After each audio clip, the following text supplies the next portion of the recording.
প্রিয় দেশবাসী, আজ বাংলাদেশ একটি গভীর সংকটময় মুহূর্তের মধ্য দিয়ে যাচ্ছে। এখন পর্যন্ত আমাদের প্রাপ্ত খবর অনুযায়ী আওয়ামী লীগ, ছাত্রলীগ, যুবলীগের সন্ত্রাসীরা গুলি করে কুপিয়ে প্রায় 30-এর অধিক শিক্ষার ছাত্র জনতাকে হত্যা করেছে এবং দিন শেষ হতে হতে এই সংখ্যাটা কোথায় গিয়ে দাঁড়ায় আমরা জানি না। এরই প্রেক্ষিতে আমরা একটি সিদ্ধান্ত নিয়েছি। আমাদের একটি জরুরি সিদ্ধান্ত মোতাবেক আমাদের যে 6 তারিখের যেই লং মার্চ টু ঢাকা কর্মসূচি ছিল সেটাকে আমরা একদিন এগিয়ে নিয়ে এসেছি, অর্থাৎ আগামীকাল 5ই অগস্ট সারা দেশের মুক্তিকামী জনতাকে ঢাকার উদ্দেশ্যে রওনা হওয়ার জন্য আমরা আহ্বান জানাচ্ছি। যারা পারবেন, যাদের পক্ষে সম্ভব হবে, আজ রাতেই আপনারা ঢাকার উদ্দেশ্যে রওনা হয়ে যান। আমরা আগামীকাল সারা দেশের মুক্তিকামী জনতাকে ঢাকায় আসার আহ্বান জানাচ্ছি। বিশেষ করে ঢাকার আশেপাশের যে জেলাগুলো আছে, আপনারা দায়িত্ব নিয়ে মসজিদের মাইকে ঘোষণা দিয়ে যাদেরকে পাবেন সবাইকে নিয়ে ঢাকার উদ্দেশ্যে রওনা হন। এই লড়াই আমাদের জন্য একটি চূড়ান্ত লড়াই। আমরা চূড়ান্ত ঘোষণার জন্য প্রস্তুত, আমরা গণভবনের দিকে যাত্রার জন্য প্রস্তুত এবং সেই উদ্দেশ্যেই আপনারা সবাই ঢাকা আসুন। আমরা আপনাদের সবাইকে নিয়ে আমাদের চূড়ান্ত দাবি আদায়ে এগিয়ে যাব।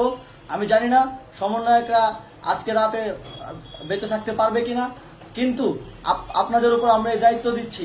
আপনারা সবাই নিজ দায়িত্বে ঢাকায় আসবেন আগামীকাল এবং পরশু পরিস্থিতি বিবেচনা করে পরশু গণভবনের দিকে 4 দিক থেকে আমরা রওনা হব।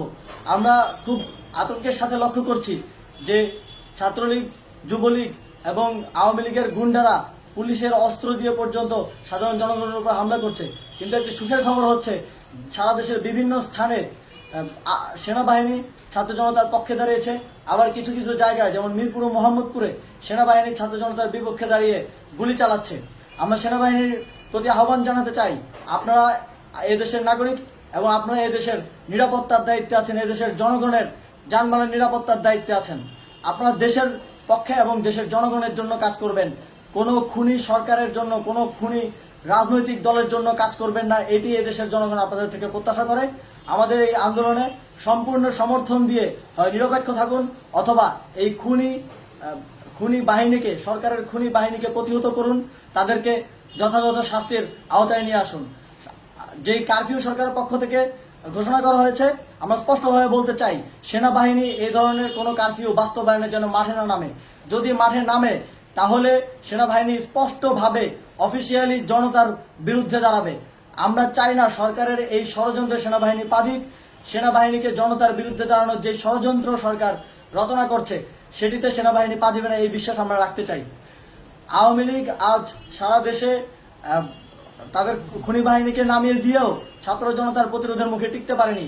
রাজপথের পরাজিত শক্তি হিসেবে তারা সেনাবাহিনী সহ অন্যান্য বাহিনীকে আমাদের বিরুদ্ধে কাজে লাগানোর চেষ্টা করছে।